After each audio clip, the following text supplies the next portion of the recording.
Hello, today we would like to demonstrate how you can listen to Spotify with friends.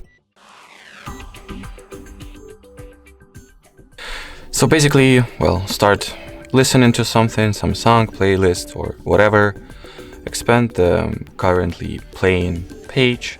In here, tap on the current device icon that looks just like so. In here, you want to tap on this Start a Remote Group Session option.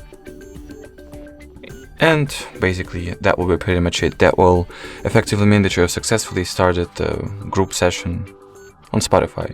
Here, simply either tap on the Invite Friends option and somehow invite them, either by forwarding this share link to the friends, or you can copy the link and send this link to anybody who you want to be a participant of this group session. Or you can also tap on this plus sign as well, which will pretty much get you the same result.